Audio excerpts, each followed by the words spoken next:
तो हमने सॉल्व करना है यूजिंग लिमिट कंपैरिजन टेस्ट। तो इसका सॉल्यूशन देखते हैं।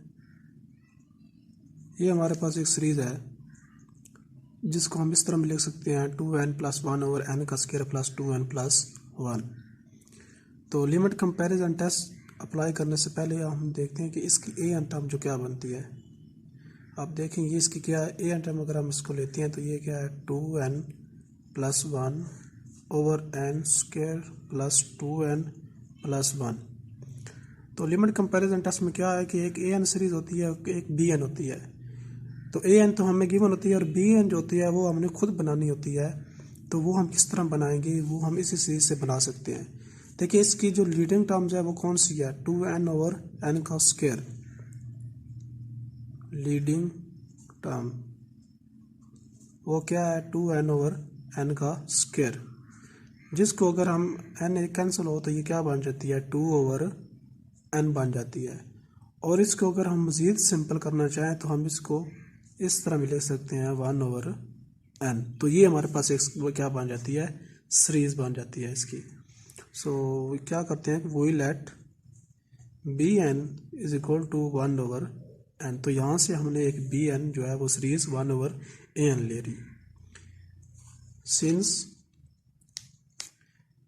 तो इसकी अगर हम सीरीज लिखते हैं तो ये क्या आ गई 1 to infinity b n is equal to summation 1 to infinity 1 over n। तो हमें पता है कि ये जो सीरीज होती है 1 ओवर n ये क्या करती है, डाइवर्ज करती है। तो ये हमने लिख लिया, ये क्या कर रही है, डाइवर्ज कर रही है। तो बी एन जो सीरीज हमने सपोज की है वहाँ से ये वो क्या कर रही है, डाइवर्ज कर रही है। अब दूसरी जो हम इस पे लिमिट कंपैरिजन टेस्ट जब अप्लाई करेंगे तो हम limit n approaches infinity a n over b N इस तरह लिखेंगे। तो इसके बाद इसकी वैल्यूज़ लिखेंगे ए एन की। अब ए एन सीरीज हमारे पास क्या थी 2n+1 ओवर n का स्क्वायर प्लस 2n+1 ये थी। और जो बी एन सीरीज थी वो क्या थी 1 ओवर n। तो n नीचे 1 ओवर n आएगा तो ऊपर जाके वो क्या हो जाएगा, इसके साथ मल्टीप्लाई हो जाएगा। तो यहाँ इसके साथ ऐसे लिख दें। अब इसको हम किस तरह लिख सकते हैं मज़ीद, ये लिमिट n अप्रोचेज इन्फिनिटी तो ये बनेगा 2n का square plus n over n का स्क्वायर प्लस 2n+1। तो इसको सॉल्व करने के लिए क्या करते हैं, यहाँ से n जो स्क्वायर है ऊपर से वो कॉमन ले लेते हैं। तो ये कॉमन आएगा,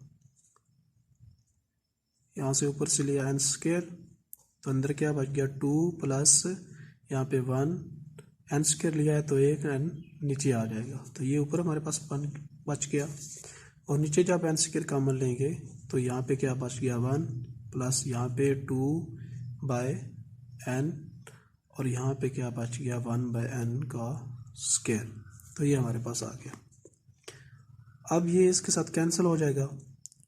उसके बाद जब हम इस पे लिमिट अप्लाई करेंगे तो लिमिट क्योंकि n है वो इन्फिनिटी को अप्रोच कर रहा है तो ये वाली टर्म जो होगी n इन्फिनिटी को जब अप्रोच करेगा नीचे जब क्या आएगा इन्फिनिटी आएगा तो ये क्या बन जाएगा 0। तो इसलिए जो 1 ओवर n टर्म है ये क्या हो जाएगी 0 को अप्रोच कर जाएगी।